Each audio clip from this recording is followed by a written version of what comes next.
Hello, स्वागत है आप सभी का। आइए आज के सेशन में हम लोग बात करने वाले हैं एसएससी में सीजीएल में होने वाले सीपीटी और डेस्ट के बारे में।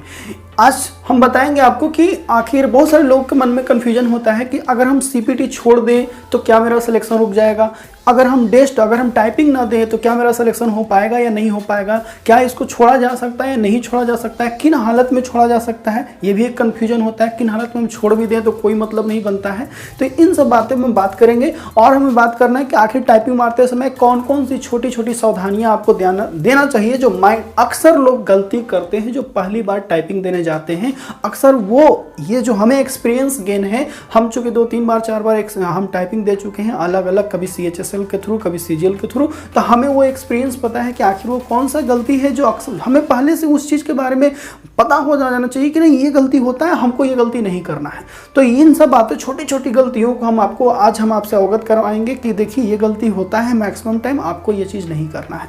सीपीटी में कौन सा ध्यान देना है, सीपीटी किन लोग को देना है, किन लोग को सीपीटी नहीं देना है, किन को डेस्ट देना है, किन को नहीं देना है। तो आइए सबसे पहले बात करते हैं। एंट्री स्पीड टेस्ट होता है जिसको हम लोग टाइपिंग ही जानते हैं। पहले क्या होता था, ये खास करके जिनका नंबर कम है उनको तो पास करना ही करना है, क्योंकि उनका चांसेस अगर बन रहा है कि सिर्फ हमको अगर होगा भी नौकरी तो सिर्फ टैक्स असिस्टेंट होगा। तो टैक्स असिस्टेंट में भी एक क्या है, उसमें क्राइटेरिया है कि नहीं अगर आप टाइपिंग पास करेंगे तभी आपको टैक्स असिस्टेंट मिलेगा, नहीं तो नहीं मिलेगा। तो ये चीज़ है।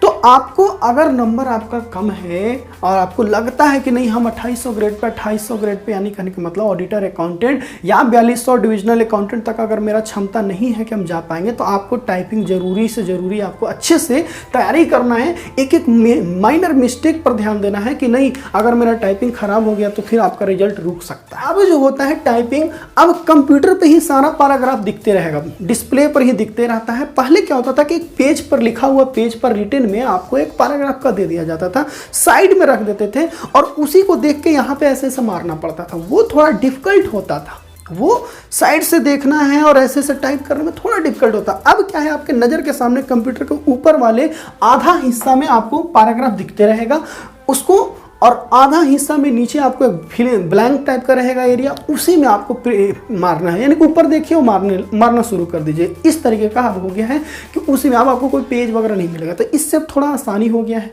अब दिक्कत क्या है टाइपिंग में क्या प्रॉब्लम आता है, अब क्या प्रॉब्लम होता है सो सुनिए।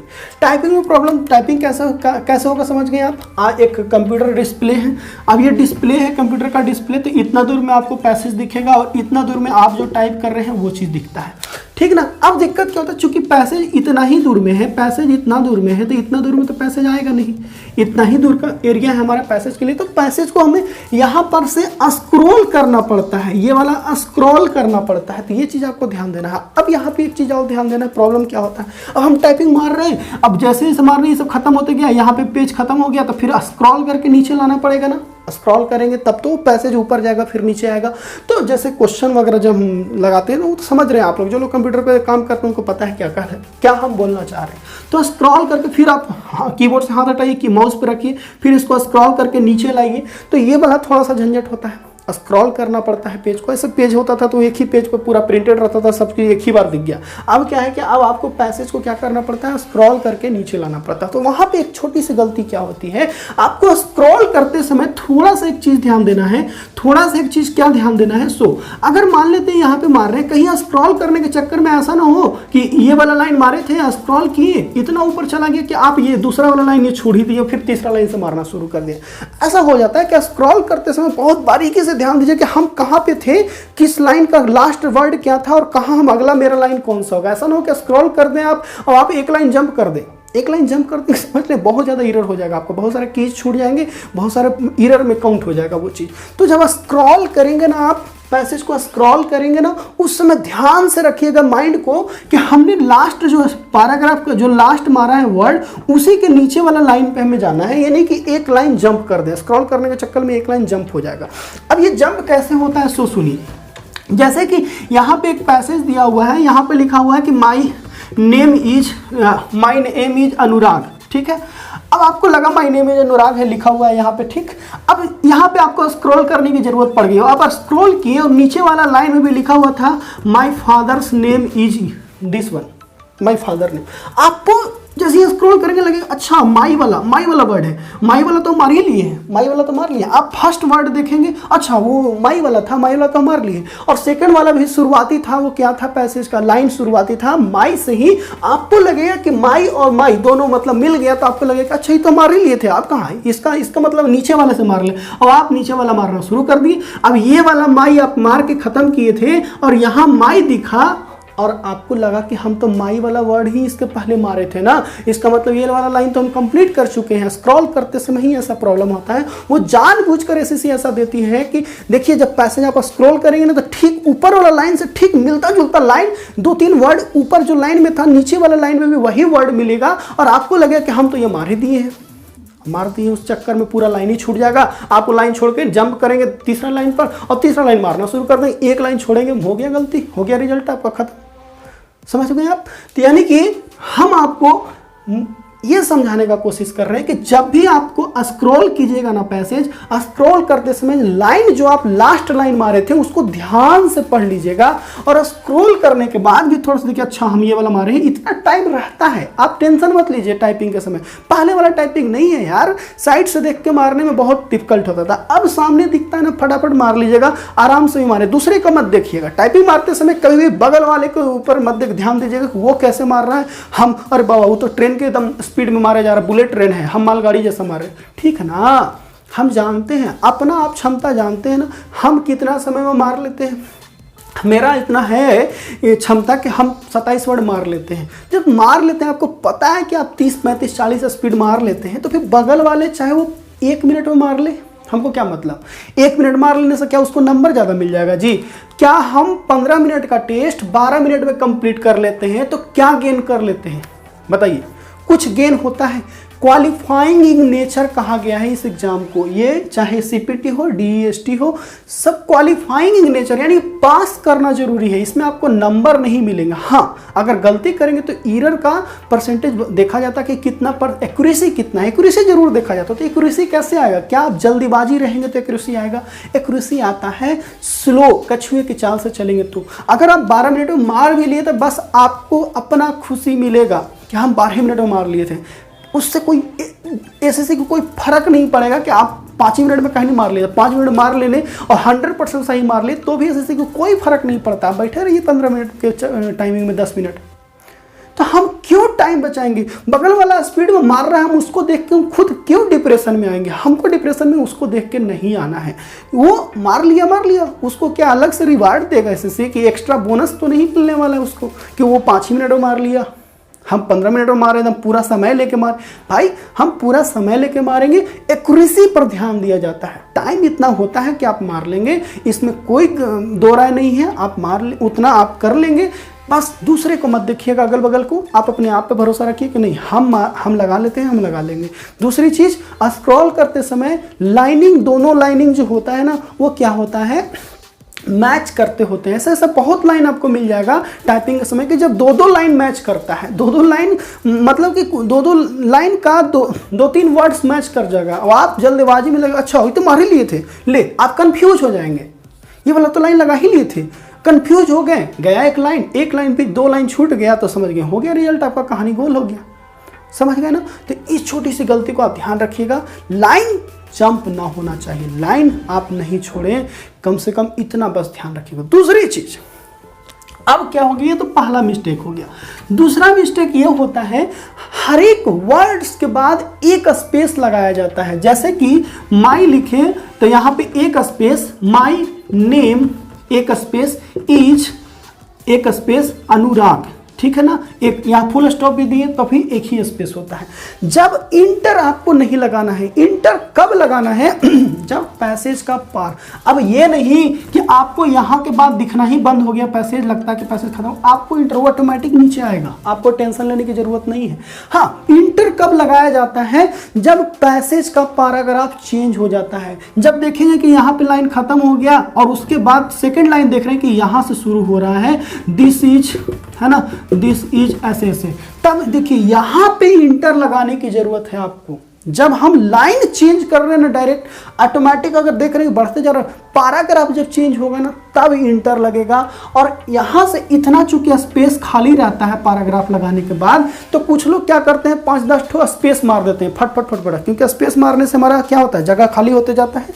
तो आप देखते हैं कि अच्छा ये तो यहाँ से था, अब हमको तो यहाँ से मारना है, तो आप करेंगे तो 5 स्पेस दे देंगे या 10 स्पेस।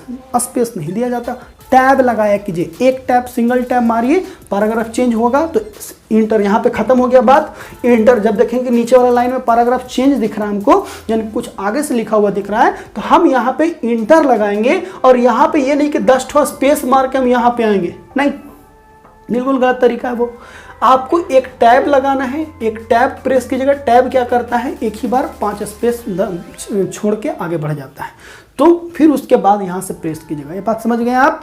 इंटर कब लगाना है, टैब कब लगाना है, और स्पेस 2 वर्ड्स के बीच में सिंगल स्पेस होना चाहिए। ये नहीं कि लगना चाहिए आपको ऐसा ना लगे और ये तो बड़ी कम जगह हुआ खाली लग रहा है, पैसेजों में कुछ ज़्यादा जगह खाली लग रहा है, माई नेम के बीच में बहुत ज़्यादा स्पेस, आप उसके चक्कर में मत पड़िए, आपको सिंगल स्पेस ही देना है, समझे। वो क्या दिख रहा नहीं दिख रहा हमें नहीं पता, हमको ये नहीं कि कहीं कहीं लिखा दिख रहे हैं कि थोड़ा सा ज़्यादा गैपिंग दिख रहा है, आप भी गैपिंग के चक्कर में 2-3 स्पेस लगा दी। गैपिंग 2 वर्ड्स के बीच में हमेशा सिंगल गैपिंग होगा, समझ गए आप।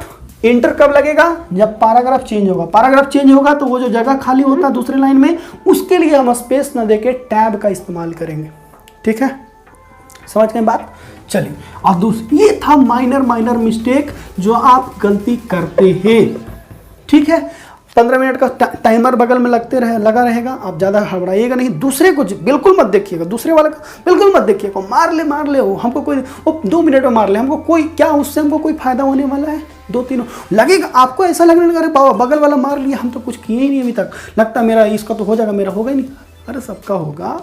27 वर्ड कोई बहुत बड़ा चीज़ नहीं है, कोई तोप मारने वाली बात नहीं है। हम अगर 10 उंगली से वाला प्रैक्टिस नहीं है तो सिंगल टू फिंगर्स का इस्तेमाल करके भी इतना लगा सकते हैं। इतना टाइम होता है, खास करके CHSL पे नहीं होता है संभव, लेकिन CGL में हो जाता है, समझे, बहुत आसान होता है, 15 मिनट का टेस्ट होता है। तो ये हो गया टाइपिंग टेस्ट के बारे में, हम आपको बता दिए कि टाइपिंग टेस्ट कैसे कैसे होता है, कौन कौन सी सावधानियां आपको रखनी चाहिए। अब देखिए, अगर आपको किस हालत में आप टाइपिंग छोड़ सकते हैं, जैसे आपको लगता है कि नहीं हमको टाइपिंग देने की जरूरत ही क्या है, अगर आपका नंबर ठीक ठाक लग रहा है कि नहीं बहुत ज़्यादा हमको लगता है टैक्स असिस्टेंट आपको लेने की जरूरत नहीं है, ठीक है ना, आप ऑडिटर वगैरह लेना चाहते हैं, तो आप टाइपिंग छोड़ भी दें, तो इसका मतलब ये नहीं कि आपका रिजल्ट छूट जाएगा। आपको टाइपिंग वाला जो भी जॉब है वो वाला नौकरी छोड़ के, अगर आपको जो कुछ और जो विदाउट टाइपिंग काम में होता है, जिसका ज़रूरत नहीं है टाइपिंग या CPT, उन सब में अगर आपका मार्क्स वैरी करेगा, उनके कटअप में मार्क्स वैरी करेगा, तो आपका उसमें रिजल्ट हो जाएगा, कोई दिक्कत नहीं है। टाइपिंग छोड़ भी दे तो कोई प्रॉब्लम नहीं है, ठीक है। टाइपिंग छोड़ देंगे तो ये कंफर्म हो जाएगा कि आपका टैक्स असिस्टेंट में तो नौकरी कभी नहीं होगा, ठीक है, या फेल हो गए तो इसमें नौकरी कभी नहीं होगा। या इसमें भी चूंकि टाइपिंग, इन सब देखिए CPT में टाइपिंग भी एक तरह से होता ही है, तीन होता है, एक्सेल, पावर पॉइंट और एक टाइपिंग। तो ये वाला भी नौकरी आपको बिल्कुल ही नहीं होगा, एक्साइज में नहीं होगा, प्रिवेंटिव में नहीं होगा। अभी आते हैं इस पर, समझ गए बात। आइए CPT किनको किनको देना है, जिनका भी रिजल्ट लिस्ट नंबर 3 में हुआ है, उनके लिए CPT देना अनिवार्य है। आप चाहे तो छोड़ सकते हैं, किन हालत में छोड़ सकते हैं, जब आपको ये सब सारे पोस्ट, जो 8 डिपार्टमेंट है हमारे पास, अगर ये 8 डिपार्टमेंट को आप नहीं जाना चाहते हैं, आपको ये पसंद ही नहीं, जैसे ऑलरेडी कोई होते हैं कि नहीं हम ऑलरेडी हैं NIED में जॉब कर रहे हैं, उनका पसंद है इनकम टैक्स ऑफिस। बहुत सारे लोग ऐसे होते हैं जो जॉब में होते हुए जो जॉब लेते हैं, तो उनका रहता है कि हम क्यों टाइपिंग दें, हम नहीं देंगे, हमको ये सब चाहिए ही नहीं, हमको चाहिए ले दे के इनकम टैक्स। तो वो क्या करेगा, टाइपिंग वर्किंग कुछ नहीं देगा, उसको मतलब ही नहीं है पास हो फेल हो। CPT में क्या होता है, तो CPT में वही होता है, पहला टेस्ट तो आपको टाइपिंग ही होगा, ये DEST जो है ये वाला सबका होता है, इसका भी होगा, इसका भी होगा। तो ये पहला 15 मिनट का होगा। दूसरा होता है एक्सेल में आपको कुछ दिया जाएगा, वो क्वेश्चन 1-2 हम शेयर करेंगे, आपको क्या सवाल रहता है, किस टाइप का रहता है। PPT बनाना रहता है, प्रेजेंटेशन छोटा 2 पेज का, 2 मॉड्यूल का रहेगा, 2 क्या उसको बोलते हैं, 2 ही स्लाइड्स का रहेगा, बहुत ईजी रहता है, मतलब थोड़ा बहुत अगर नॉलेज है। देखिए एक्सेल वाला का अगर देखिएगा वीडियो 1-2 आपको बहुत सारे यूट्यूब पर मिल जाएगा किस तरह का क्वेश्चन आता है। आप गूगल में जाइए, वहाँ से भी आप CPT क्वेश्चन का सैम्पल पेपर डाउनलोड कर सकते हैं। आजकल तो ब्लैक के नाम से भी एक आ गया है बुक टाइपिंग और CPT के लिए। और उसमें क्वेश्चन क्या रहेगा, सबसे पहले तो आपको 15 मिनट का समय रहता है, उसमें कोई टाइमर वगैरह नहीं चलते रहता है जी। एक तो ये है, वहाँ जो इन्विजिलेटर रहता है वही बोलता है कि स्टार्ट तो स्टार्ट, और बोलेगा कि रुकिए स्टॉप तो स्टॉप, मतलब कि 15 मिनट खत्म हो गया। आपको टाइमर, जैसे टाइपिंग वाला में क्या होता था, टाइमर दिखते रहता है कि मेरे पास टाइम कितना बचा हुआ, इसमें टाइमर वगैरह नहीं रहता है, ठीक है ना। और टाइपिंग में एक और चीज़ क्या था कि छोड़ दिए हम, कि इसमें आपको 10 मिनट का टेस्ट पहला ही दे दिया जाता है कि आप देखिए अपना 10 मिनट ऐसे ही आपको रनिंग, आपको टेस्ट करने के लिए दे देता है कि देखिए कीबोर्ड वगैरह से ठीक से चल रहा है कि नहीं। 10 मिनट का एक ऐसी टेस्ट, डेमो टेस्ट रहता है हर कैंडिडेट को कि देखिए की वगैरह सब कुछ काम कर रहा है कि नहीं कर रहा है। उसके बाद 15 मिनट वाला आपका टेस्ट होगा। तो 10 मिनट का डेमो टेस्ट, उसके बाद 15 मिनट का हमारा एग्जाम होता है टाइपिंग में। तो टाइपिंग में गड़बड़ नहीं होना है। अगर आपका कीबोर्ड लगता है ख़राब है तो आप चेंज करवा लीजिए फटाक से, वो 10 मिनट में आपको पता चल जाएगा सारा कीज वगैरह चल रहा है कि नहीं चल रहा है। ठीक, सबसे पहले क्या होगा कि आपको एक्सेल का फाइल खुलवा देगा, एक जगह लोकेशन पर कहेगा कि इसको क्या करिए खोलिए, और वहाँ पे बोलेगा कि एक फाइल बनाइए एक्सेल का फाइल बनाइए, इसको सेव कीजिए, उसमें लिखिए SSC_ ऐसे बोलता है आपका अपना roll number CGL_ roll number के नाम से, उस अपना रोल नंबर के नाम से फाइल को सेव कीजिए। उसके बाद एक पेज देगा A4 साइज में, उसमें कुछ चीज़ बना होता है ऑलरेडी पहले से, और उसी में नीचे सारा इंस्ट्रक्शन दिया रहता है कि आपको एक पेज लेना है, एक्सेल की बात कर रहे हैं, आपको एक पेज लेना है A4 में, जिसका मार्जिन नॉर्मल रखना है, लैंडस्केप में लेना है कि पोर्ट्रेट में लेना है, ये चीज़ भी रखा रहेगा। फिर लिखा रहेगा कि आपको जो है ना इसमें फ़ॉन्ट ये वाला एरियल इस्तेमाल करना है कि ये करना है, फ़ॉन्ट का साइज़ ये रहेगा। फिर आपको अलग अलग जो जो इंस्ट्रक्शन रहेगा, एक बॉक्स टाइप का कुछ अलग डाटा बना रहेगा, उसको खुद हूबहू उसमें बनाना है। और उसको बनाने के दरमियान आपको जो निम्नलिखित जो इंस्ट्रक्शन दिए हुए हैं, फ़ॉन्ट का साइज ये वो, मार्जिन देना है तो ये देना है, कभी हिडन फुटर देना है, तो ये सब सारी चीज़ें उसमें क्या होते हैं, सब कुछ मेंशन होता है। आप पढ़ते जाइए स्टेप बाय स्टेप और करते जाइए, बहुत आसान रहता है। एक्सेल करने के लिए आपको जोड़ना आना चाहिए, घटाना आना चाहिए, गुना आना, भाग देना आना चाहिए, परसेंटेज इंक्रीज डिक्रीज निकालना आना चाहिए, एवरेज निकालना आना चाहिए, असेंडिंग डिसेंडिंग का ऑर्डर आपको निकालने आना चाहिए। ये सब चीज़ें, छोटी छोटी चीज़ें जो है ना आप सीख लीजिए, कहीं ज़रूरत नहीं है जाने का। यूट्यूब जिंदाबाद है, यूट्यूब का सहारा लीजिए, हर कहीं ना कहीं किसी न किसी चैनल पर आपको मिल जाएगा CPT के बारे में, CPT यानी कि एक्सेल सीट बनाने का। और आप पहले से भी अगर हैं, और ज़रूरी नहीं है, अगर आपका नंबर कम है, आपको लगता है कि नहीं हमको तो होगा ही नहीं 4600 ग्रेड पे में ये सब पोस्ट मिलने का चांस ही नहीं है, कोई दिक्कत नहीं है। CPT छोड़ भी देंगे तो आपको अकाउंटेंट, ऑडिटर ये सब मिलेगा, डिविजनल अकाउंटेंट मिलेगा। अगर 4600 ग्रेड पे में है भी तो ये सब पोस्ट नहीं चाहते तो नहीं भी दे सकते, कोई दिक्कत नहीं। एक चीज़ ध्यान देने बात है, ये सब तो आप देख ही लीजिएगा कहीं ना कहीं कोई चैनल पर आपको मिल जाएगा किस टाइप का क्वेश्चन होता है, और हम 1-2 शेयर भी कर देंगे लास्ट में। आपको ध्यान क्या देना है इसमें, यह ध्यान देना है कि सेव जरूर कीजिए। अपना रोल नंबर सेव करते समय गलत मत लिखिए, फाइल जब सेव करते हैं तो रोल नंबर गलत मत लिखिए। फिर दूसरी चीज कि आपका जब टाइम खत्म होगा तो सब जितना भी आप बनाए हैं उसका प्रिंट आउट निकलता है। जब प्रिंट आउट निकलेगा तो ये नहीं कि आप जल्दबाजी करके इधर भागने मत लगिए, प्रिंट ऐसा तो भागने नहीं देगा जो भी इन्विजिलेटर होगा। आप वहाँ जब फिर सारा पेज आएगा तो अपना देखिए वो पेज फिर से सबको सर्कुलेट करता है जो आप बनाए थे। अपना देखिए रोल नंबर, अच्छा मेरा रोल नंबर वाला है कि नहीं है, आपका रोल नंबर वाला है। फिर नीचे साइन करवाता है, डेट दिलवाता है, रोल नंबर लिखवाता है। वो चीज़ अच्छे से कीजिएगा साइन वगैरह करके। अगर आप साइन वगैरह करना छोड़ दिए अपना पेज पर, बनाया हुआ पेज पर, फिर देखिए रोल नंबर कहीं गलत, दूसरे का रोल नंबर पर तो मेरा वाला नहीं दे दिया, हमको नहीं दे दिया, इन सब छोटी छोटी गलती करेंगे तो फिर 0 मार्क्स हो जाएगा आपका, ठीक है ना। तो इन सब चीज़ों को ध्यान देना है। दूसरी बात ये है कि कंप्यूटर प्रोफिशिएंसी टेस्ट का जो एक्सेल और पावर पॉइंट का जो पेज है तभी आपका चेक होगा जब तक आप टाइपिंग न पास कर गए हो। तो यानी कि टाइपिंग ज़्यादा इंपॉर्टेंट है। टाइपिंग अगर आप पास करेंगे तभी आपका एक्सेल का और पावर पॉइंट का कॉपी चेक होगा, अदरवाइज नहीं चेक होगा। अगर इनमें से तीनों में से कोई भी फेल हो गए तो गए, ठीक है, समझ गए। टाइपिंग का जो छोटी छोटी गलती होता है वो बताने की कोशिश की, आप लोग समझ में आया, चलिए अच्छी बात है। ये था CPT के बारे में, और ये टाइपिंग में क्या गलती होता है मैक्सिमम लोगों से, उस चीज़ की चर्चा हमने आज किया। उम्मीद है कि आपको इन सब चीज़ों से थोड़ा बहुत तो जरूर, देखिए हर किसी के लिए ज़रूरी है। ज़रूरी है कि आप पास नहीं किए तो नहीं, आपको आज न कल तो ये चीज़ें आपके भी लाइफ में आनी ही आनी है। तो पहले से हम अगर कोई चीज़ ज्ञान रखेंगे, ज़रूरी है कि भोज के दिन कोड़ा रोपा जाए, नहीं ना। हमको पहले से हर चीज़ के लिए प्रिपेयर्ड रहना है ताकि हमें फिर ज़रूरत ना पड़े, ज़्यादा परेशानी ना झेलना पड़े, है ना। हर चीज़ को पहले से अवगत रहिए तो लगेगा कि हम बहुत कुछ जानते हैं, फिर आपके अंदर मोटिवेशन आएगा। समझ गए आज की क्लास को? फिर मिलते हैं आपको नेक्स्ट क्लास में। आज के लिए इतना ही, तब तक के लिए आप अपना ख्याल रखें, ध्यान रखें। Thank you very much. जय हिंद।